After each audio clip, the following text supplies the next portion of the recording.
A'udzubillahi samil alim minasyaitonir rajim. Rabbi shrah li sadri wa yassir li amri wahlul 'uqdatam min lisani yafqahu qawli. Assalamualaikum warahmatullahi wabarakatuh. Alhamdulillahirabbil alamin. Segala puji bagi Allah yang telah mengizinkan kita untuk bertatap muka pada kesempatan kali ini dalam rangka menuntut ilmu, dalam rangka mensyukuri atas nikmat akal yang telah diberikan oleh Allah Subhanahu wa Ta'ala. Atas segala limpahan kasih sayangnya, mudah-mudahan kita tergolong orang-orang yang senantiasa bersyukur, berterima kasih kepada Allah atas segala kesempatan yang diberikan kepada kita untuk menjadi pribadi yang lebih baik hari demi hari. Shalawat dan salam semoga senantiasa kita curahkan kepada baginda Muhammad Sallallahu Alaihi Wasallam serta keluarga, sahabat, dan semoga kita adalah pengikutnya yang istiqomah menjalankan sunnah-sunnahnya. Dan pertemuan kita hari ini, pembelajaran kita kali ini mudah-mudahan adalah bagian dari sunnah Rasul untuk menuntut ilmu, untuk mengumpulkan bekal perjalanan kehidupan kita. Teman-teman yang dirahmati Allah, mudah-mudahan hari ini kita senantiasa dalam keadaan sehat walafiat, dalam keadaan iman yang senantiasa diliputi ketenangan dalam hati kita, ketentraman, yang semoga itu menjadi pengantar kita lebih memaksimalkan tugas kita di muka bumi ini untuk beribadah kepada Allah. Salam kenal, saya adalah Hajiah Nurdiani. Alhamdulillah pada kesempatan kali ini diberikan amanah oleh tim Premier Talk untuk sharing ya terkait ta'aruf yang sebenarnya itu seperti apa, terus teknisnya dan segala hal yang mencakup keberkahan mudah-mudahan gitu ya, karena kita mengikhtiarkan ta'aruf ini dalam rangka kebaikan untuk mendatangkan kebaikan-kebaikan yang lain. Maka sebelum belajar lebih jauh, mari kita doa bersama-sama, mudah-mudahan apa yang kita niatkan hari ini mendapatkan keberkahan dan keridhaan Allah Subhanahu wa Ta'ala. A'udzubillahi minasyaitonir rajim. Bismillahirrahmanirrahim. Radina billahi rabba wa bil islami dina wa bi Muhammadin nabiyya wa rasulah. Rabbi zidni ilma warzuqni fahma. Allahumma inna nas'aluka ilman nafi'a wa rizqan thayyiban halalan mubarakan wa amalan mutaqabbalan. Amin ya rabbal alamin. Teman-teman yang dirahmati Allah, alhamdulillah ya kita ada kesempatan untuk belajar seperti ini gitu. Kalau dulu saya masih jarang banget pembahasan yang mungkin terkesan sepele gitu ya bagi sebagian orang, jadi ini kadang sering disalah artikan. Maka hari ini kita niatkan belajar tentang ta'aruf, mudah-mudahan apa yang kita pelajari hari ini bisa bermanfaat. Apa yang ada di pikiran teman-teman ketika mendengar kata ta'aruf? Apakah sebatas tahu nama, sebatas tahu aktivitas dan lain sebagainya, atau seperti apa? Karena kita di sini dalam rangka meniatkan diri untuk ibadah, maka ta'aruf yang kita bahas hari ini adalah yang berkaitan dengan menikah kita ibadah. Apa dan kenapa kita perlu belajar tentang ta'aruf? Jadi ta'aruf itu sendiri berasal dari bahasa Arab, dari kata ta'aruf ya, kata kerja.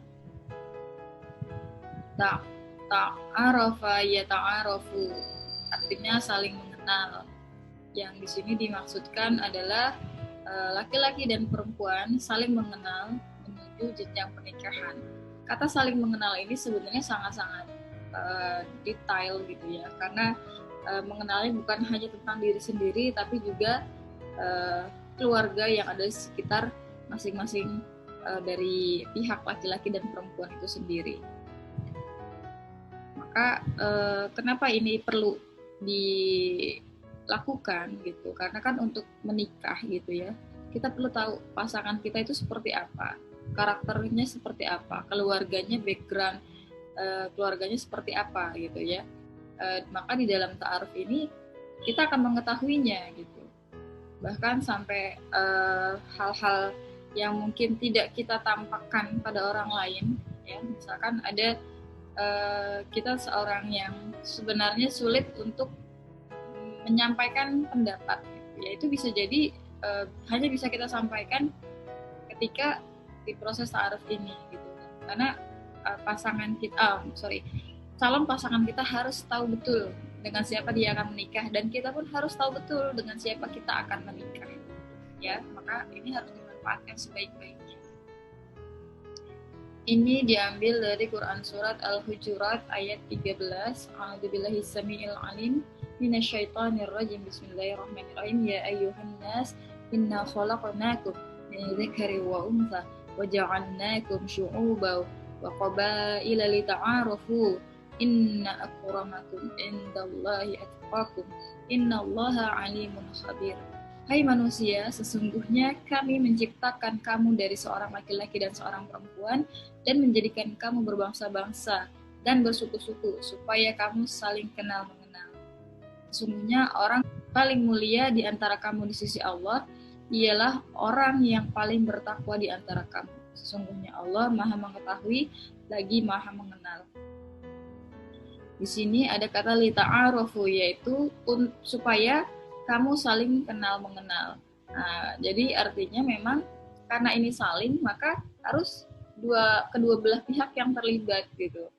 Karena menikah ini bukan hanya menyatukan dua insan, menyatukan dua manusia, tapi juga menyatukan dua keluarga besar. Maka yang perlu dikenal bukan hanya calon pasangannya, tapi juga calon keluarga. Seperti itu. Nanti kita akan bahas lebih jauh tentang apa aja yang perlu kita gali ketika proses ta'aruf. Ada hal-hal penting yang harus kita perhatikan gitu ya untuk menjaga ta'aruf itu sesuai dengan syariat Islam. Meskipun memang tidak ada aturan baku tentang ta'aruf gitu ya, karena dulu para sahabat di zaman Rasulullah SAW pun ketika menikah ada yang langsung melamar calon pasangannya gitu. Tapi kan karena dulu kondisi umat Islam itu setelah dakwahnya Rasul gitu ya, itu kan sudah paham ya bagaimana membina rumah tangga itu, karena contoh langsung dari Rasulullah SAW dan para istrinya. Maka kita perlu belajar bagaimana supaya ta'aruf yang kita jalani ini mendapat keberkahan di sisi Allah dan yang pasti tidak melanggar syariat, insya Allah, mudah-mudahan. Maka yang perlu perhatikan adalah yang pertama, niat yang lurus dan ikhlas. Di sini maksudnya adalah ketika kita mau melakukan sesuatu, melakukan kebaikan, kita sepakat ya bahwa menikah itu adalah ibadah, karena dalam hadis dikatakan bahwa menikah itu menyempurnakan setengah agama dan sempurnakanlah setengah yang lainnya dengan iman dan takwa. Maka kita harus meluruskan niat kita bahwa kita ini mau ibadah selayaknya kita mau melakukan kebaikan, maka caranya upaya kita harus dilakukan dengan kebaikan-kebaikan yang lain gitu. Karena kalau diartikan ya, keberkahan itu adalah kebaikan yang berlapis-lapis. Artinya jika kita ingin mengharapkan keberkahan dalam rumah tangga yang akan kita bangun, maka laluilah jalan yang tidak melanggar syariat. Dan ta'aruf ini adalah proses yang mudah-mudahan menjaga kita dari hal-hal yang dilarang oleh Allah. Maka kita perlu meluruskan niat kita. Bismillahirrahmanirrahim. Diniatkan ta'aruf ini untuk mendatangkan kebaikan-kebaikan yang lain. Dan ikhlas, namanya ibadah, kita harus ikhlas. gitu, supaya kita tidak tidak protes kenapa harus begini, kenapa harus begitu gitu. Maka niat yang lurus ini akan memudahkan kita untuk bersikap ikhlas, di mana ikhlas ini artinya kita melepaskan gitu ya diri kita, berpasrah kepada Allah dalam urusan proses ta'aruf ini, sehingga kita bisa melakukan prosesnya itu benar-benar menggantungkannya hanya kepada Allah. Itu bukan kepada perantara, bukan kepada calon pasangan gitu ya, tapi benar-benar diniatkan lillahi ta'ala gitu, sehingga jika ada hal-hal yang tidak kita harapkan, kita sudah bisa menerimanya. Yang kedua, esensi dari ta'aruf itu adalah siap, serius, segera. Untuk siap ini memang tidak bisa dikatakan kita bisa siap 100% gitu ya. Karena memang biasanya ada aja hal-hal yang kayaknya tuh kurang gitu. Maka siap di sini paling tidak kita sudah mencapai angka 85%, 80 sampai 90%. Artinya kita sudah mempersiapkan diri, juga keluarga, lagi-lagi diri dan keluarga, karena memang kita harus mempersiapkan keluarga kita. Diartikan siap itu jika melihat dari buku-buku pernikahan gitu ya, itu ada dikatanya al-ba'ah, di mana kita siap untuk mendapatkan keturunan, baik laki-laki maupun perempuan. Itu ketika mau ta'aruf harus sudah siap untuk itu gitu. Maka patokannya di situ ya, kita siap secara fisik, secara psikologis untuk menerima tanggung jawab baru, amanah baru sebagai suami ataupun istri. Maka kesiapan ini perlu dilandasi dengan namanya iman dan ilmu. Iman dan ilmu. Mudah-mudahan dengan kita mempersiapkan ilmu, Allah mudahkan prosesnya. Nah, di sini kesiapan ini kan tadi saya katakan bahwa kesiapan itu juga harus disampaikan ke pihak orang tua gitu. Karena orang tua nanti akan terlibat dalam proses ta'aruf ini. Artinya mereka ya mungkin banyak orang tua kita yang masih belum paham ya apa itu ta'aruf gitu. Jadi untuk memberikan pemahaman kepada orang tua untuk mempersiapkan mereka, dia mulailah buka diskusi dengan orang tua. Kira-kira nih kita udah merasa siap. Jadi ketika kita sudah siap dalam artian banyak hal ya. Tapi aspek yang paling pertama adalah tadi tentang al-ba'ah itu. Terus yang kedua adalah ruhiyah kita. Artinya akal, ruhiyah, jasadiyah gitu ya. Fikriyah itu maksudnya akal gitu. Fikriyah itu akal kita. Artinya kita sudah selesai dengan diri kita gitu ya. Jadi dari tiga tadi ruhiyah, fikriyah, jasadiyah itu ruh kita, jiwa kita itu ya, hati kita itu sudah selesai dengan urusan-urusan seperti sholat, menunaikan sholat wajib, terus kita tahu mana halal mana haram, kita tahu kita terbiasa menjaga lisan kita, berkata yang baik atau diam, kita rajin duha, rajin tahajud, terus tilawah juga gitu. Itu bisa masuk kesiapan ruhiyah. Jadi kalau misalkan subuhnya masih kesiangan terus mau minta izin sama orang tua untuk menikah, saya nggak yakin orang tua akan mengizinkan. Bahkan orang tua yang sudah melihat anaknya rajin ibadah pun kadang orang tua nggak siap untuk melepas anaknya menuju jenjang pernikahan. Artinya kita harus mempersiapkan orang tua kita juga. Jadi tadi kan kita soal jasa dia itu termasuk badan kita juga yang kayak semacam kesiapan finansial gitu ya. Nah teman-teman misal bisa dilakukan cek and recheck gitu ya tentang pengaturan keuangan teman-teman sekalian. Kira-kira udah bisa mandiri belum atau masih nadah ke orang tua gitu, maksudnya masih minta ke orang tua enggak gitu. Nah orang tua akan melihat kesiapan kita di situ gitu, kita udah bisa berpenghasilan atau belum, kita punya daya juang dalam hidup atau belum gitu. Itu orang tua akan melihat di situ. Jadi kesiapan kita itu harus dipastikan dulu gitu. Kira-kira udah 70% sampai akhirnya kita berani minta izin sama orang tua untuk proses ta'aruf gitu. Jadi izinnya kan minta izin menikah, tapi lewat proses ta'aruf. Nanti kan orang tua akan tanya biasanya, ta'aruf itu apa gitu ya, nanti dijelaskan ya. Jadi kan makanya kenapa teman-teman ikut acara ini, mudah-mudahan bisa menambah referensi obrolan dengan orang tua supaya dapat izin ya. Nah terus yang selanjutnya kesiapan kita setelah karena sudah siap kita dan keluarga, maka kita ini serius gitu. Dan disampaikan kan bahwa proses ta'aruf kita yang kita lalui ini kapanpun itu kita harus sudah siap untuk segera menikah. Makanya di sini serius dan segera, karena proses ta'aruf paling lama itu durasinya 6 bulan. Ada yang mengatakan wah 6 bulan itu terlalu lama.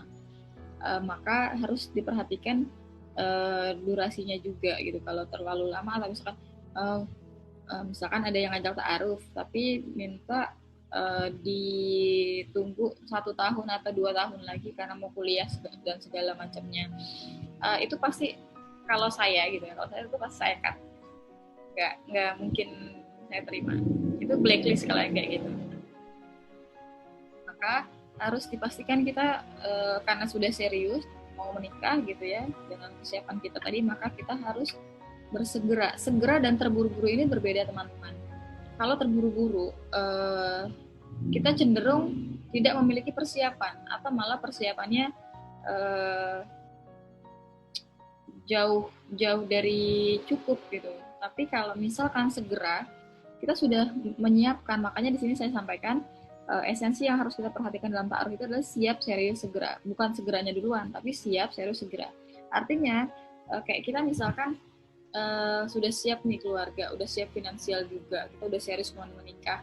Itu misalkan katakanlah 2-3 bulan ke depan kita sudah bisa menikah. Dalam artian ya dengan izin Allah gitu ya. Karena kita sudah mengikhtiarkan yang di ranahnya manusia. Kan soal waktunya itu Allah yang tahu gitu ya.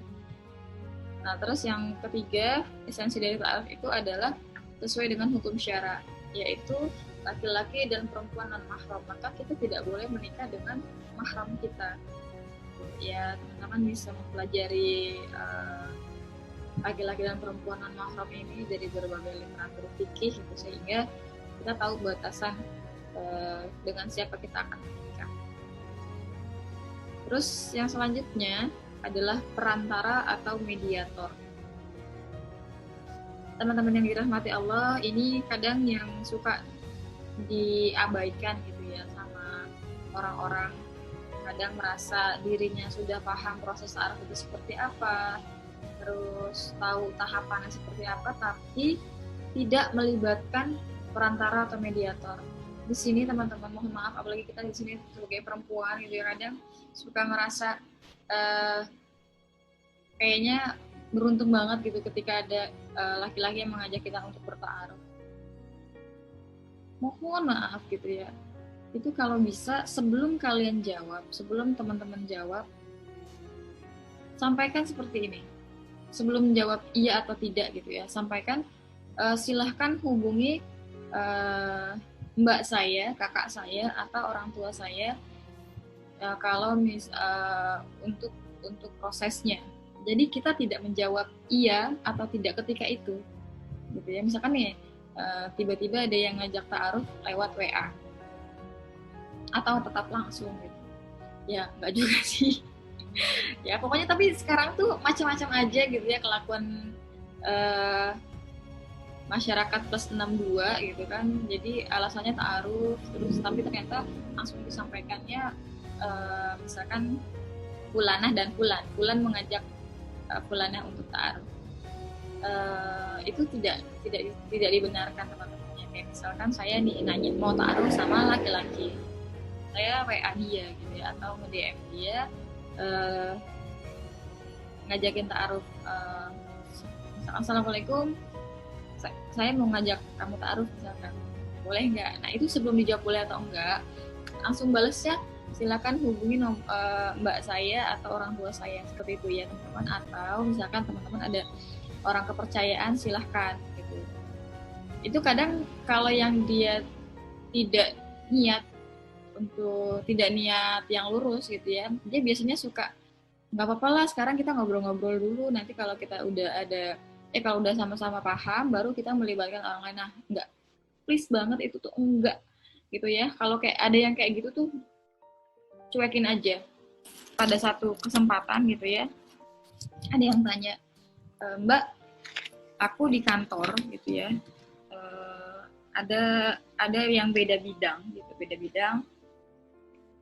terus seniorku ini mau ngajak ta'aruf gitu. Ngajak ketemuan untuk menjelaskan proses ta'aruf yang akan kita lalui seperti apa. Saya sampaikan ke dia untuk melibatkan perantara sebelum akhirnya mereka ketemu gitu. Itu bisa siapa aja, tapi yang pasti nanti perantara itu poin-poinnya adalah dia harus yang mengerti dan memahami proses ta'aruf itu seperti apa, dan yang sudah menikah. Teman-teman ingat, perantara ta'aruf itu harus yang paham dan harus yang sudah menikah. Maka di sini penting untuk melibatkan perantara karena menjaga niat kita untuk senantiasa tidak melanggar syariat. Mudah-mudahan seperti itu ya. Makanya kenapa perantara itu menjadi begitu penting di dalam ta'aruf ini. Terus yang selanjutnya, karena kita berusaha untuk menjaga nilai-nilai syariat, maka batasan kontak personal itu dibatasi. Terus cara ngobrolnya gimana? Cara diskusinya seperti apa? Ya kan tadi ada perantara. Jadi tadi si Fulan misalkan bertanya kepada perantaranya menyampaikan kepada fulanahnya, seperti itu ya kurang lebih. Jadi poin penting untuk perantara ini memang dia harus amanah untuk menjaga rahasia, karena kan data-data orang tuh sangat-sangat privasi gitu ya. Ada yang mungkin oh ternyata dia begini, oh ternyata dia begitu. Itu hanya diketahui oleh Fulan, perantara, dan fulana. Gitu juga keluarga pastinya. Nah, yang terakhir adalah proposal ta'aruf.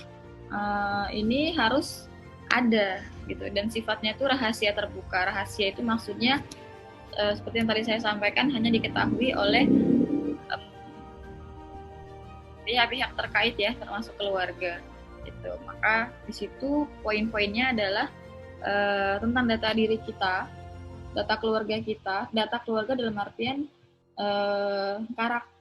karakter yang menggambarkan mereka secara dominan. Gitu. Kalau data diri kita kan semuanya, dari mulai data diri seperti kurikulum vitae untuk melamar kerja, ditambah dengan kebiasaan kita sehari-hari seperti apa, waktu luang kita diisi sebagai apa, rencana pernikahan nanti, resepsi, akad, dan lain sebagainya seperti apa, terus mau tinggal di mana, dan lain-lainnya yang itu benar-benar kita sampaikan detail secara terbuka gitu ya, termasuk penyakit yang pernah kita rasakan gitu ya, penyakit terutama penyakit seperti yang berat gitu ya, nggak berat juga nggak apa-apa sih, dituliskan aja kayak misalkan tipes gitu ya, terus sinusitis, nah itu disampaikan gitu, atau misalkan ada hipertensi misalkan dan lain sebagainya gitu. Maka itu bisa menjadi pertimbangan kan sebelum akhirnya nanti memutuskan apakah lanjut atau tidak gitu. Di sini dikatakan rahasia ya, dikatakan terbuka karena memang sampai kebiasaan kita sehari-hari pun itu disampaikan dalam proposal ta'aruf. Juga tentang rencana anak mau ada berapa, rencana pendidikan anak seperti apa, itu sudah digambarkan situ. Jadi ibaratnya grand design pernikahan yang akan rumah tangga yang akan kita bangun itu seperti apa, itu disampaikan dalam proposal ta'aruf. Karena di sini saya alhamdulillah tidak pernah pacaran ya, alhamdulillah.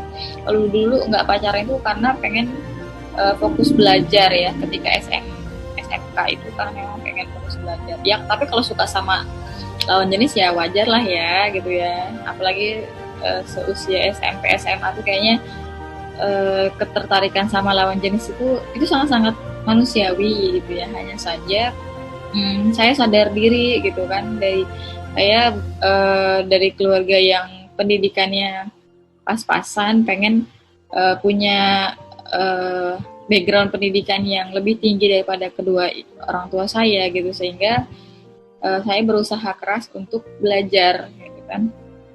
Maka saya nggak sempet yang namanya pacaran gitu. Tapi kalau diperhatikan orang-orang di sekitar saya gitu ya, terus teman-teman sekolah di kampus, biasanya yang pacaran itu mereka berkhalwat dengan non mahram, baik terang-terangan, maksudnya ketemuan langsung gitu, atau ada juga yang pacarannya cuma saling nyemangatin, misalkan kamu tadi sholat subuhnya jam berapa? Aduh, itu dulu itu ketika mendengar seperti itu, saya tuh pengen ngegas gitu, ya siapa elu sih gitu kan, sampai nanya kayak gitu kan. Itu sesuatu yang tidak boleh dilakukan teman-teman ya, sekalipun itu hanya lewat WA, hanya lewat DM Instagram, itu tidak boleh dilakukan ya. Jadi pacaran itu bukan hanya yang ketemuan mereka terus jalan bareng, nonton bareng, nggak seperti itu, tapi yang sebatas itu aja gitu ya. Kalau diteruskan itu akan melenakan yang terlibat gitu. Makanya kenapa Allah melarang kita untuk mendekati zina. Jadi seperti itu aja kan, ketikan kita di WA, di Instagram itu akan dimintai pertanggungjawaban oleh Allah. Jadi berhati-hatilah untuk menjaga hati kita, untuk menjaga jempol-jempol kita dari hal-hal yang Allah larang. Jadi pacaran itu berkhalwat dengan non mahram, baik secara langsung maupun melalui media apapun. Ya, terus pacaran itu samar dan penuh angan-angan. Ya, kalau teman-teman pernah lihat itu ya, itu ada namanya PHP gitu ya, memberi harapan palsu, karena memang banyak janji-janji manis yang disebutkan, ada kata-kata menjanjikan akan menikah, ada yang menjanjikan begini begitu. Jadi pacarannya dengan siapa tapi nikahnya dengan siapa gitu kan, nggak jelas ya. Meskipun memang ta'aruf pun tidak menjamin kita sampai pernikahan, tapi paling tidak kita berusaha untuk menjaga kita dalam jalur yang diridhoi oleh Allah. Dan yang pasti pacaran itu melanggar syariat, karena tadi ada berkhalwatnya, terus kita jadi ngarep sama pacar kita gitu ya, maka itu sudah melanggar syariat. Belum hal-hal lain yang tidak bisa kita prediksikan gitu, maka tinggalkan gitu ya. Kalau yang sekarang masih ada yang pacaran, pilihannya hanya ada dua, putus atau nikah segera. Oke. Ya. Maka kita berusaha untuk melalui proses ta'aruf, mudah-mudahan gitu ya, karena cara kita baik menjemput jodohnya, maka pernikahan yang kita bangun mudah-mudahan juga Allah berkahi senantiasa. Saya mengistilahkannya mendatangkan kebaikan demi kebaikan, karena kita mulai dengan cara yang baik gitu. Jadi karena ta'aruf itu etikatnya tuh baik, yaitu untuk menikah, menyempurnakan setengah agama, kita beribadah kepada Allah, menjalankan sunnah Rasulullah. Jadi karena sudah diniatkan seperti itu insya Allah dijaga sesuai dengan hukum syariat, di mana kita tidak berkhalwat, kita tidak menggantungkan diri sama manusia gitu. Karena dalam ta'aruf ini kita betul-betul menggantungkan diri kita sama Allah. Mohon dikuatkan, mohon dilindungi gitu ya. Mudah-mudahan selama proses ta'aruf kita tidak melanggar syariat. Terus kita bisa saling mengenal lewat proposal dan tatap muka atau nazar. Nanti kita akan bahas tahapan tentang ta'aruf. Nah, di sini kan katanya pacaran itu dilalui untuk mengenal pasangan, gitu ya. Tapi gini teman-teman, misalkan teman-teman diberikan oleh orang uang 10 juta dalam bentuk recehan di karung, dalam sebuah karung dilempar ke muka teman-teman, bagaimana rasanya? Dan pada kesempatan lain diberikan selembar cek senilai 10 juta juga, tapi diberikan dengan penuh kelembutan. Ini cek buat kamu. Kalau duit recehan dilempar ke muka, brek gitu ya, ini duit buat lo gitu, itu rasanya pasti beda ya. Meskipun nilai yang kita dapatkan sama-sama 10 juta, tapi barokahnya teman-teman, kita ingin mengejar barokah dalam kehidupan kita. Maka mudah-mudahan dengan demikian Allah limpahkan kepada kita kebaikan yang tidak pernah putus. Jadi sekalipun kita dalam kondisi yang sulit, dalam kondisi yang ada banyak masalah dalam hidup kita, kita tetap tenang, kita tetap bisa menyelesaikannya. Terutama ketika masalah-masalah di dalam rumah tangga gitu ya. Maka kita ikhtiarkan proses saling mengenal ini, meskipun lewat proposal dan tatap muka yang sebentar itu, kita maksimalkan gitu ya. Jelas dan tegas, karena adanya perantara itu untuk memberikan durasi supaya proses yang berjalan tidak berlarut-larut gitu. Kayak misalkan untuk mempelajari proposal calon pasangan itu dan didiskusikan dengan orang tua. Jadi orang tua sudah dilibatkan ya teman-teman ketika kita sudah menerima proposal. Jangan antar aja, kalau udah mau datang enggak.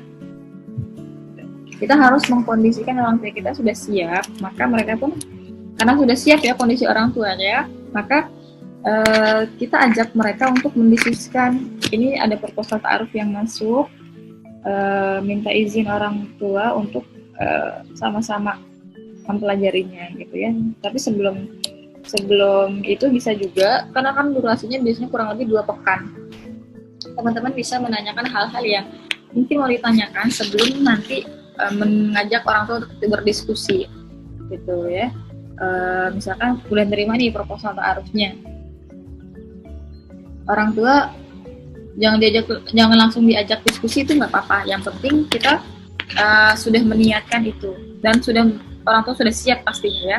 Jadi kita nanya dulu ke perantara, misalkan ada hal-hal yang mau kita tanyakan, ini di proposalnya nggak dicantumkan nanti setelah menikah mau tinggal di mana, bersedia ikut suami keluar kota atau enggak gitu. Nah itu bisa ditanyakan ke perantara, jadi nanti ketika orang tua baca terus ada pertanyaan, kita sudah bisa menjawabnya gitu ya. Makanya kenapa ada perantara, supaya kabarnya itu jelas dan tegas. Kayak misalkan perantara ini di tegas ini lanjut atau tidaknya proses ta'aruf, itu mereka bisa menyampaikan dan nggak ada berkepanjangan gitu, karena memang cukup menyampaikan prosesnya selesai gitu ya, dengan bahasa yang disesuaikan ya. Tapi kalau saya biasanya Bismillahirrahmanirrahim, temanku yang dirahmati Allah, hasil dari diskusi Fulan dengan orang tuanya, juga dari istikharahnya, beliau memutuskan bahwa menghentikan proses ta'aruf ini. Udah selesai, nggak gimana-gimana gitu. Ya kadang sih ada juga yang baper-baper gitu ya, tapi bisa segera pulih insya Allah. Jadi setelah kita tahu tadi esensinya itu seperti yang tadi sudah saya jelaskan, maka kita harus tetap memperhatikan ta'aruf yang benar itu seperti apa ya. Ini dia. Yang pertama adalah niat yang ikhlas, karena segala amal itu tergantung pada niatnya. Maka ketika kita meniatkan ta'aruf itu hanya untuk mendapatkan jodoh, kita mungkin akan mendapatkan. Tapi cuma itu aja.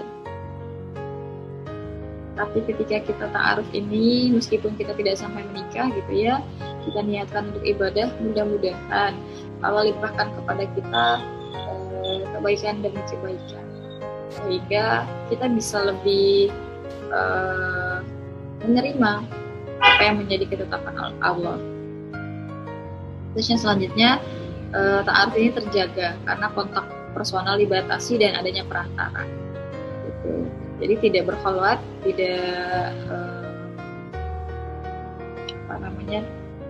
tidak melanggar syariat. Yang terakhir, rahasia terbuka proposal ta'aruf disampaikan sesuai dengan realita. Nggak ada yang dibuat-buat supaya diterima. Tapi memang itu sesuai dengan apa yang kita cita-citakan, apa yang kita harapkan, apa yang kita jalani sehari-harinya. Gitu. Maka itu disampaikan sesuai dengan realita. Kayak misalkan kita kebaikan dan keburukannya ternyata pas dibuat list gitu ya, kita kayaknya jelek banget ya gue nulisin karakter gue yang kayak gini gitu. Nggak apa-apa, tulisin aja. Kayak misalkan subuhnya masih kesiangan, tulis aja teman-teman, tulis di proposal ya. Tidak ada yang ditutup-tutupi tentang diri kita dan kebiasaan kita. Karena sebelum sampai ke tahap yang selanjutnya, proposal ta'aruf ini membantu kita untuk membuat keputusan gitu. Kita akan tahu kita akan menikah dengan orang yang seperti apa, dan kita pasti akan melihat ke dalam diri kita, kira-kira kalau karakternya begini cocok nggak ya sama aku yang karakternya seperti itu gitu. Jadi nggak asal nerima kesenangan karena ada yang ngajak ta'aruf, tapi benar-benar kita pelajari proposalnya. Untuk tahapan ta'aruf sebenarnya tidak ada aturan baku gitu, dan ta'aruf ini sebenarnya sesuatu yang tidak perlu dilakukan. Kalau udah yakin, kalau udah siap segala-galanya, kayak para sahabat Rasulullah ketika itu gitu ya, mereka biasanya langsung khitbah. Tapi sebelum khitbah, Rasulullah menyarankan para sahabat untuk tatap muka atau nazar, untuk memastikan istrinya, terutama untuk laki-laki ya, mereka diizinkan untuk melihat wajah calon istrinya gitu. Terus misalkan mau nanya bentuk rambutnya lurus atau ikal, itu boleh, tapi tidak dibuka, cuma nanya bentuk rambutnya apa, misalkan ikal, karena ada yang ya namanya nanti kan akan kehidupan selalu bersama gitu ya, sampai hal-hal kecil itu juga ditanyakan. Itu boleh ditanyakan ya, bukan diperlihatkan, ditanyakan. Nah, maka kita akan membahas tahapan ta'aruf yang bisa kita lakukan. Yang pertama adalah bertukar CV, ya seperti tadi maksud saya adalah proposal ta'arufnya.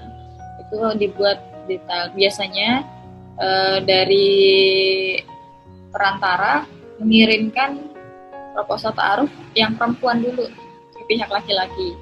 Gitu. Jadi misalkan ada fulana dan fulan. Dan saya meminta fulana untuk mengirimkan proposalnya untuk di forward ke laki-lakinya, pihak fulan gitu ya. Setelah fulan menyatakan oke mbak, udah saya pelajari, udah diskusi sama orang tua, bisa dilanjutkan misalkan seperti itu. Ya, baru bisa lanjut, dan saya baru mengirimkan proposal laki-lakinya ke pihak perempuan. Tapi kalau ternyata dari pihak laki-lakinya itu tidak setuju untuk lanjut, ya berarti perempuannya nggak akan pernah menerima proposal laki-lakinya. Itulah kenapa proses ta'aruf itu terjaga. Dan biasanya nggak langsung saya kasih nama, cuma ada foto sama tahun kelahiran, 5 kebaikan 5 keburukan gitu. Jadi memang prosesnya mungkin agak berbelit ya, tapi itu saya niatkan gitu ya, untuk menjaga keberkahan dan menjaga pihak-pihak yang terkait untuk bisa menjaga hatinya. Karena namanya saya merasakan gitu ya, perempuan itu gampang baper kalau misalkan udah dalam proses ta'aruf. Itu kayaknya seneng gitu ya. Gimana sih rasanya ta'aruf? Enggak, saya tidak akan menjelaskan bagaimana rasanya ta'aruf, karena saya pribadi berusaha untuk kalau ada akhwat yang kayaknya dia beneran jodoh aku deh mbak, saya nggak pernah menjamin proses yang dilalui itu sampai jenjang pernikahan. Saya tidak pernah menjamin, karena memang itu kuasanya Allah. Ada beberapa yang proses kemudian gagal gitu ya, ada yang baru sekali proses kemudian bisa sampai menikah gitu ya. Nah itu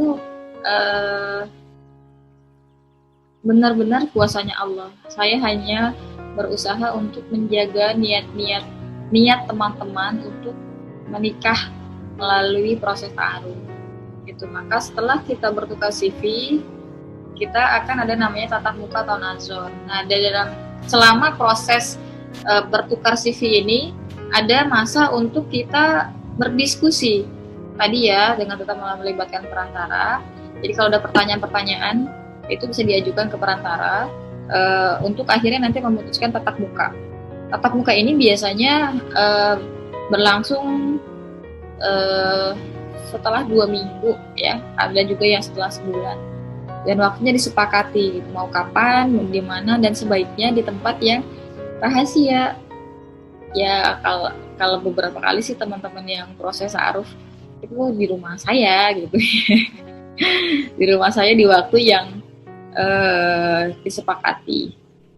Semua itu atas kesepakatan bersama, dan biasanya itu ketika nazar itu ada yang didampingi sama kakaknya, ada yang sama guru ngajinya, dan yang mendampingi itu adalah orang yang sudah menikah ya teman-teman. Meskipun dia katakanlah belum paham proses ta'aruf itu seperti apa, tapi ketika datang nazar atau buka itu harus didampingi oleh orang yang menikah. Oke, ingat ya, karena nanti kita akan di akhir nanti saya akan sampaikan kisah sahabat Rasul yang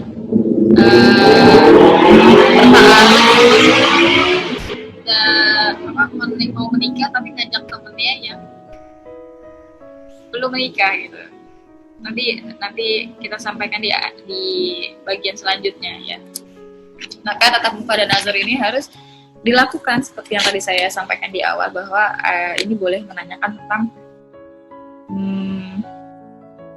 hal-hal yang sifatnya masih belum jelas gitu, kayak misalkan tentang pendidikan anak, tentang ada juga yang sampai menanyakan tentang bagaimana pandangannya tentang LGBT gitu ya, terus tentang produk-produk Yahudi, sampai sedetail itu gitu, karena mau menikah, mencari pasangan yang se-value dengan kita gitu. Kita kan pasti punya value kan dalam diri kita gitu, maka teman-teman harus punya pasangan hidup juga yang mendukung value tersebut gitu, yang mendekati lah paling tidak. Maka itu bisa ditanyakan ketika tatap muka nazar. Ini ada yang pernah sampai 30 pertanyaan teman-teman. Jadi silakan nanti dibuat list pertanyaan sebanyak-banyaknya untuk diproses ini ya. Tapi itu boleh ditanyakan ketika bertukar CV atau ketika tatap muka dan nazar. Tapi kalau misalkan yang bertukar CV ini sifatnya masih umum, tapi ketika nazar ini kan ada pertanyaan yang kita butuh melihat gestur tubuh. Kadang ada pertanyaan yang hanya dijawab dengan gestur tubuh itu sudah memberikan jawaban, apalagi perempuan ya kan, karena dikatakan dalam proses seperti ini diamnya itu artinya iya. Jadi kalau ya diam, mungkin mau jawab malu gitu ya mungkin jawabannya iya gitu. Maka yang selanjutnya adalah proses khitbah atau lamaran. Teman-teman yang dirahmati Allah, mungkin perlu disampaikan di sini saya ingatkan kembali, karena ini proses ta'aruf ini adalah rahasia. Maka jaga proses ta'aruf yang teman-teman lakukan dari orang lain. Yang terlibat hanya kita, perantara, dan orang tua. Teman dekat sekalipun enggak ya, enggak. Gitu. Alhamdulillah ketika saya ta'aruf itu teman-teman dekat saya itu nggak ada yang tahu, sampai ketika pas saya mau lamaran. Jadi kebetulan ketika itu di kampus tuh mau ada acara. Biasanya saya selalu ikut acara itu. Dari tahun ke tahun saya selalu ikut acara itu gitu kan. Tapi pada tahun 2012 akhir itu saya nggak ikut, karena ketika itu mau proses lamaran. Dan itu mereka surprise gitu kan, kok bisa sih nggak cerita-cerita ya, karena memang saya meyakini bahwa proses ta'aruf ini rahasia. Bahkan hitbah pun, lamaran pun harusnya dirahasiakan gitu. Jadi ketika lamaran ya sebenarnya cukup keluarga aja, kan yang bikin rame itu kadang tetangga ya karena orang tua mungkin sudah ngundang dan segala macam gitu. Tapi ya kalau misalkan bisa hanya dengan keluarga aja ya cukup segitu. Misalkan kita dan keluarga kita, keluarga inti ya sudah cukup gitu. Sampaikan niat baiknya untuk melamar calon pasangan, mudah-mudahan diberikan keberkahan oleh Allah, karena kita berusaha untuk menjaga proses ini tetap dalam koridor syariah, tetap dalam koridor syariah. Adab ta'aruf yang perlu kita perhatikan ada kurang lebih 6 ya. Yang pertama, kita meluruskan niat kita, karena niat ini memang langkah awal kita untuk berjalan lebih jauh gitu. Memang kita luruskan niat kita, mudah-mudahan ikhtiar kita ini dimudahkan oleh Allah, dilindungi oleh Allah. Nah, yang kedua, siap diri sendiri dan keluarga, seperti yang tadi saya sampaikan di awal. Kita kalau udah siap,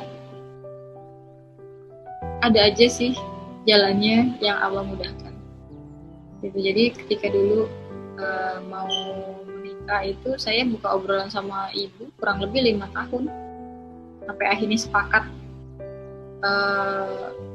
mau menerima dari suku manapun, mau menerima dari pendidikan jenjang apapun gitu, sampai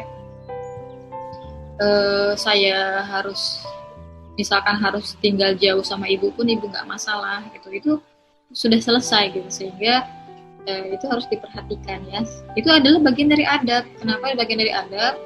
Karena kita melibatkan orang tua sebagai bentuk penghormatan, sebagai bentuk bakti dan terima kasih gitu. Jadi mereka perlu untuk dilibatkan. Dan yang ketiga, senantiasa bermohon perlindungan dari Allah, karena ya kita tahu ya teman-teman, setan itu begitu halus bisik-bisikannya. Setan itu begitu lihai menggoda manusia. Karena kita ta'aruf ini untuk ibadah, setan itu nggak akan pernah rela untuk membiarkan anak cucu Adam beribadah dengan tenang gitu. Maka kita senantiasa bermohon perlindungan dari Allah. Dan yang pasti dalam ta'aruf itu kita tidak boleh bercengkrama, baik langsung maupun lewat berbagai media, ya lewat WA, lewat Facebook, lewat Instagram, itu nggak boleh. Kalau misal mau lihat akun sosmednya boleh, tapi tidak dianjurkan. Yang di situ pentingnya kita melibatkan perantara supaya kita bisa minta tolong, dilihat aktivitas di sosmednya seperti apa. Dan yang terakhir, rahasia jelas dan no baper. Karena rahasia jelas dan kita maka tidak mudah untuk baper gitu. Kalaupun misalkan tidak sampai menikah, ada yang sampai sudah lamaran tapi kemudian tidak jadi menikah, itu banyak sebabnya gitu, banyak sebabnya. Tapi kita nggak jadi baper gitu, karena kita sudah meniatkan itu lillahi ta'ala, kita bergantungnya sama Allah, maka Allah yang akan ibaratnya itu mendekat kita, yang akan menenangkan kita. Ya mudah-mudahan teman-teman bisa memahami ini ya, karena memang ketergantungan kita sama Allah dalam proses ta'aruf ini sangat-sangat penting. Oke, saya berikan judul kisah kasih para sahabat Rasul, karena Masya Allah ya, kalau kita belajar dari mereka itu luar biasa semangat belajarnya, semangat menjemput barokahnya maksud saya. Nah, kita belajar yang pertama dari Salman Al-Farisi. Mungkin teman-teman tahu beliau adalah sosok yang mencetuskan, membuat parit dalam perang Khandaq. Jadi beliau ini seorang imigran dari Persia yang datang ke Madinah ikut dakwah Rasul. Kemudian mau menikah. Beliau mau melamar seorang perempuan Madinah, tapi karena keterbatasan bahasa, khawatir nanti salah kata gitu ya, maka Salman minta tolong ke sahabatnya namanya Abu Darda. Abu Darda ini karena mau menolong sahabatnya, ditolonglah, ibaratnya translator gitu ya, sebagai perantaranya ini Abu Darda mau melamar salah seorang wanita Ansor untuk sahabatnya Salman. Jadi ketika itu mereka datang berdua ke rumah perempuan ini. Kemudian Abu Darda menyampaikan dengan fasih niat baik Salman Al-Farisi. Bilangin kan akan mau melamar putri Anda untuk sahabat saya, Salman, seperti itu. Tapi kemudian perempuan itu jawab, saya akan menjawab iya jika lamaran itu datang dari engkau, wahai Abu Darda. Nah, Masya Allah, gitu ya. Jadi di sini ini yang luar biasanya ya, proses arus itu. Salman Al-Farisi ini nggak baper dia nggak baper, dia nggak langsung kabur terus nebasin pohon kurma gitu ya, enggak. Tapi beliau ini malah bilang Allahu Akbar, Allah Maha Besar. Jadi bilang Allahu Akbar, kemudian menjamin biaya pernikahan Abu Darda dengan perempuan yang mau dia lamar. Luar biasa ya. Nah, kita belajar ketegaran dan kelapangan hati dari seorang Salman Al-Farisi ketika lamarannya ditolak karena ngajak oleh perempuan, tapi ternyata perempuan itu malah mau menikah dengan sahabat yang membantu dia sebagai perantara gitu ya. Itulah kenapa tadi di awal saya sampaikan kalau mau proses ta'aruf itu yang diajak itu orang yang sudah menikah, oke ya. Jadi di sini bisa lebih jelas kenapa perantara itu harus yang sudah menikah. Ali bin Abi Thalib ini kita kenal kisahnya dengan Fatimah Az-Zahra. Ali ini menyimpan ketertarikan sama Fatimah semenjak Fatimah merawat Rasulullah yang luka ketika dalam sebuah peperangan. Ali jadi bertekad, saya mau menikah dengan Fatimah. Gitu. Dan itu dikisahkan dalam hadis-hadis sahih gitu ya. Diceritakan juga di dalam riwayat-riwayat itu bahwa Ali itu sempat jiper gitu ya, sempat malu, sempat sedih ketika tahu bahwa Abu Bakar pernah melamar Fatimah, Umar pernah melamar Fatimah, tapi kemudian keduanya ini ditolak oleh Fatimah gitu ya, karena Rasulullah menjawab ketika Abu Bakar dan Umar datang itu dijawab dia masih kecil, jadi dikatakan Fatimah masih kecil. Nah, tapi ketika mendengar itu hati Ali jadi berbesar, jadi lebih lega gitu kayaknya ya. Alhamdulillah ditolak gitu. Sampai akhirnya beliau gitu ya, Ali bin Abi Thalib ini mendatangi Rasulullah. Langsung datang sama Rasul ya, karena kan memang Ali ini kan orang kepercayaan Rasul juga gitu ya. Akhirnya Ali datang kepada Rasulullah menanyakan ditanya sama Rasulullah, apa maksud kedatanganmu? Ali diam. Apa maksud kedatanganmu? Ali masih diam. Sampai ketiga Rasulullah langsung nanyanya gini, kamu ingin melamar Fatimah? Langsung Ali jawab iya. Berikan ia mahar. Ali jawab, aku tidak memiliki apa-apa ya Rasul. Bukankah engkau memiliki baju besi? Maka baju besi itulah yang kemudian menjadi mahar Ali kepada Fatimah Az-Zahra. Selanjutnya Julaibib, jadi Julaibib itu dikenal sebagai sahabat Rasul yang nggak ganteng, nggak kaya. Kalau kayak orang sekarang tuh nggak ada cakep-cakepnya, gitu. Nggak ada cakep-cakepnya gitu ya. Tapi karena keimanannya kepada Allah dan Rasulnya, semangat berdakwah gitu, akhirnya Rasulullah mau membantunya untuk melamar seorang perempuan. Dikisahkan bahwa Julaibib ini melamar seorang perempuan, minta tolong Rasul. Rasul datang ke rumah perempuan itu bersama Julaibib.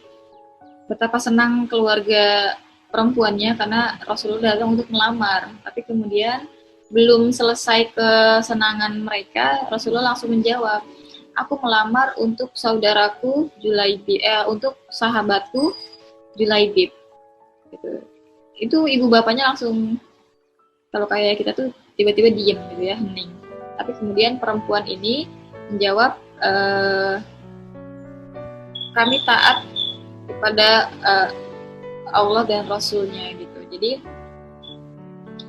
mereka akhirnya menikah, Julaibib ini menikah, kemudian perempuan ini mendapat gelar sebutan gitu ya, wanita paling dermawan di Ansor, di kalangan Ansor, karena memang jadi gemar bersedekah gitu. Jadi kan padahal awalnya itu Julaibib bukan orang yang kaya gitu ya, tapi ternyata karena kesyukurannya perempuan ini menikah dengan Julaibib yang luar biasa gitu ya, mencintai Allah dan Rasulnya, sehingga dia gemar bersedekah. Inilah di sini kita belajar bahwa dalam proses ta'aruf itu yang dilihat, yang diutamakan gitu ya, adalah kecintaan Allah, kecintaan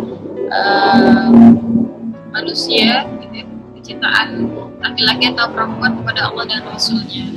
Dengan demikian pernikahannya itu dibarukan. Keempat ya, mohon maaf, yang keempat kita belajar dari Usamah bin Zaid bin Haritsah.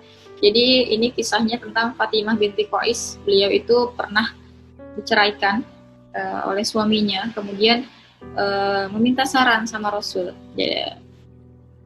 Jadi ketika itu yang melamar tuh langsung 3. Yang melamar tuh 3. Ada Muawiyah bin Abu Sufyan, ada Abu Ibnu Jaham, dan yang ketiga itu adalah Usamah bin Zaid bin Haritsah. Beliau ini Rasulullah memberikan gambaran Muawiyah itu pelit, nggak suka sedekah gitu. Terus yang Abu Jaham itu suka memukul, KDRT gitu ya. Maka Rasulullah mengatakan menikahlah dengan Usamah bin Zaid bin Haritsah. Ini direkomendasikan oleh Rasulullah. Usamah bin Zaid bin Haritsah ini adalah pejuang paling muda, panglima perang termuda. Ada yang mengatakan usianya 17 tahun, ada yang mengatakan usianya 18 tahun ketika menjadi panglima perang. Maka ketika itu Fatimah binti Qais senang luar biasa. Dia seorang yang menaati Allah dan Rasulnya, sehingga ketika Rasulullah mengatakan menikahlah dengan Usamah bin Zaid bin Haritsah, maka dia akan menikah. Insya Allah. Kita belajar dari para sahabat begitu mentaati Allah dan Rasulnya, sehingga proses menikahnya pun itu tidak melanggar syariat. Nggak ada, meskipun memang tidak ada bertukar proposal ta'aruf gitu ya, tapi karena mereka sudah saling mengenal bahwasanya untuk membangun pernikahan itu tidak cukup hanya dengan harta, dengan rupa gitu, tapi yang perlu diutamakan adalah bagaimana kecintaannya pada Allah dan Rasulnya, untuk melaksanakan ketaatan bersama, karena membangun pernikahan itu harus didasari dengan iman dan takwa.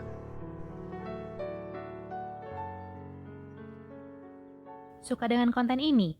Jangan lupa ya, klik subscribe, turn on notification, like, dan share. Dan follow kami di Instagram @primarytalk untuk update konten menarik kami berikutnya. Primarage Talk, your Islamic Primarage sharing partner.